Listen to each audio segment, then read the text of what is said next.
श्रीमद् भागवत महापुराण तृतीय स्कंद अध्याय 32। धूम मार्ग और अर्चिर आदि मार्ग से जाने वालों की गति और भक्ति योग की उत्कृष्टता का वर्णन। कपिल देव जी कहते हैं, माता जी, जो पुरुष घर में रहकर सकाम भाव से ग्रस्त के धर्मों का पालन करता है और उसके फलस्वरूप अर्थ एवं काम का उपभोग करके फिर उन्हीं का अनुष्ठान करता रहता है, वह तरह तरह की कामनाओं से मोहित रहने के कारण भगवत धर्मों से विमुख हो जाता है और यज्ञों द्वारा श्रद्धा पूर्वक देवता तथा पितरों की ही आराधना करता रहता है। उसकी बुद्धि उसी प्रकार की श्रद्धा से युक्त रहती है। देवता और पितर ही उसके उपास्य कहते हैं। अतः वह चंद्रलोक में जाकर उनके साथ सोमपान करता है और फिर पुण्य क्षीण होने पर इसी लोक में लौट आता है। जिस समय प्रलय काल में शेषशायी भगवान शेषशय्या पर शयन करते हैं, उस समय सकाम ग्रस्त आश्रमियों को प्राप्त होने वाले ये सब लोग भी लीन हो जाते हैं। जो विवेकी पुरुष अपने धर्मों का अर्थ और भोग विलास के लिए उपयोग नहीं करते बल्कि भगवान की प्रसन्नता के लिए ही उनका पालन करते हैं, वे अनासक्त, प्रशांत, शुद्धचित, निवृत्ति, धर्मपरायण, ममता रहित और अहंकार शून्य पुरुष सर्वधर्म पालन रूप सत्व गुण के द्वारा सर्वदा शुद्धचित हो जाते हैं। वे अंत में सूर्य मार्ग के द्वारा सर्वव्यापी पूर्ण पुरुष श्री हरि को ही प्राप्त होते हैं, जो कार्य कारण रूप जगत के नियंता, संसार के उपादान कारण और उसकी उत्पत्ति, पालन और संहार करने वाले हैं। जो लोग पर आत्म दृष्टि से हिरण्य गर्भ की उपासना करते हैं, वे तो परार्ध में होने वाले ब्रह्मा जी के प्रलय पर्यंत उनके सत्य लोक में ही रहते हैं। जिस समय देवता आदि से श्रेष्ठ ब्रह्मा जी अपने द्विपरार्ध काल के अधिकार को भोग कर पृथ्वी, जल, अग्नि, वायु, आकाश, मन, इंद्रिय, उनके विषय और अहंकार आदि के सहित संपूर्ण विश्व का संहार करने की इच्छा से त्रिगुणात्मकता प्रकृति के साथ एक रूप होकर निर्विशेष परमात्मा में लीन हो जाते हैं, उस समय प्राण और मन को जीते हुए वे विरक्त योगीगण भी देह त्याग कर उस भगवान ब्रह्मा जी में ही प्रवेश करते हैं। फिर उन्हीं के साथ परमानंद स्वरूप पुराण पुरुष पर ब्रह्म में लीन हो जाते हैं।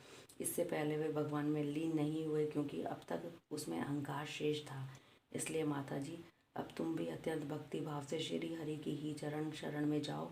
समस्त प्राणियों का हृदय कमल ही उनका मंदिर है और तुमने भी मुझसे उनका प्रभाव सुन ही लिया है।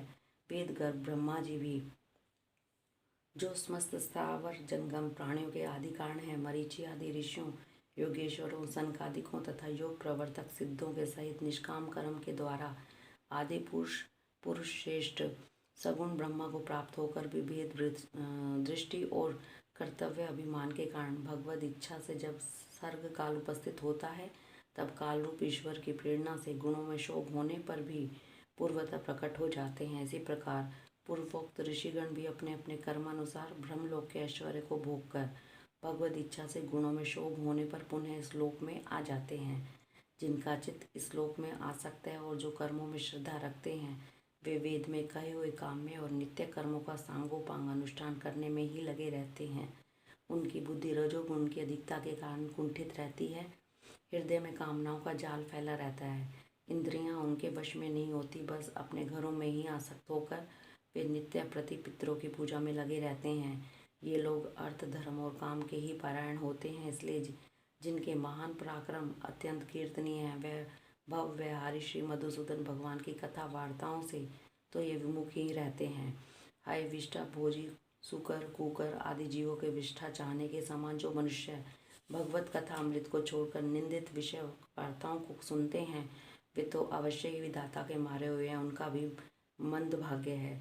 गर्भधान से लेकर अंत्येष्टि तक सब संस्कारों को विधिपूर्वक करने वाले ये सकाम कर्मी सूर्य से दक्षिण ओर के पितृयान या धूम मार्ग से पितृ ईश्वर अरिमा के लोक में जाते हैं और फिर अपनी ही संतति के वंश में उत्पन्न होते हैं। माता जी, पितृलोक के भोग लेने पर जब उनके पुण्य क्षीण हो जाते हैं, जब देवता लोग उन्हें वहाँ के ऐश्वर्य से च्युत कर देते हैं, फिर उन्हें विवश होकर तुरंत ही इस लोक में गिरना पड़ता है। इसलिए माता जी, जिनके चरण कमल सदा भजने योग्य हैं, उन भगवान का तुम उन्हीं के गुणों का आश्रय लेने वाली भक्ति के द्वारा सब ओर से मनवाने और शरीर से भजन करो।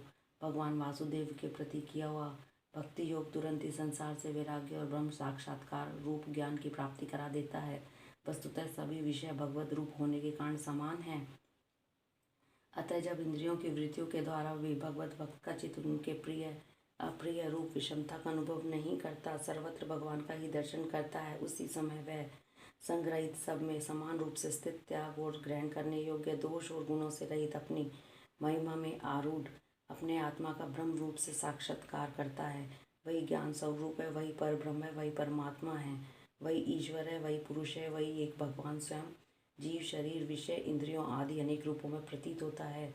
संपूर्ण संसार में आसक्ति का अभाव हो जाना, बस यही योगियों के सब प्रकार के योग साधन का एकमात्र अभिष्ट फल है। ब्रह्म एक है, ज्ञान स्वरूप और निर्गुण है, तो वह ब्रह्म वृत्तियों वाली इंद्रियों के द्वारा भ्रांतिवश शब्द आदि धर्मों वाले विभिन्न पदार्थों के रूप में भास रहता है।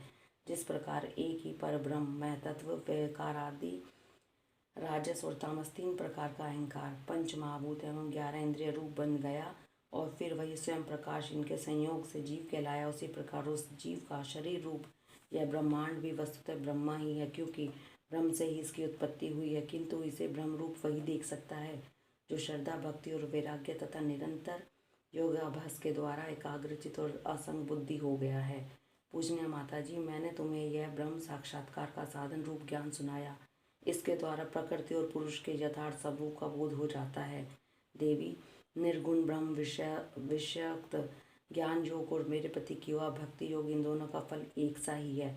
इसे ही भगवान कहते हैं। जिस प्रकार रूप, रस और गंध आदि अनेक गुणों का आश्रयभूत एक ही पदार्थ भिन्न भिन्न इंद्रियों द्वारा विभिन्न रूप से अनुभूत होता है, वैसे ही शास्त्र के विभिन्न मार्गों द्वारा एक ही भगवान की अनेक प्रकार से अनुभूति होती है। नाना प्रकार के कर्म कलाप, यज्ञ, दान, तप, वेदाध्ययन, वेद विचार, मन और इंद्रियों के संयम, कर्मों के त्याग, विविध अंगों वाले योग, भक्ति योग, निवृत्ति और प्रवृत्ति रूप सकाम और निष्काम दोनों प्रकार के धर्म, आत्म तत्व के ज्ञान और दृढ़ वैराग्य, इन सभी साधनों से सगुण निर्गुण रूप स्वयं प्रकाश भगवान को ही प्राप्त किया जाता है।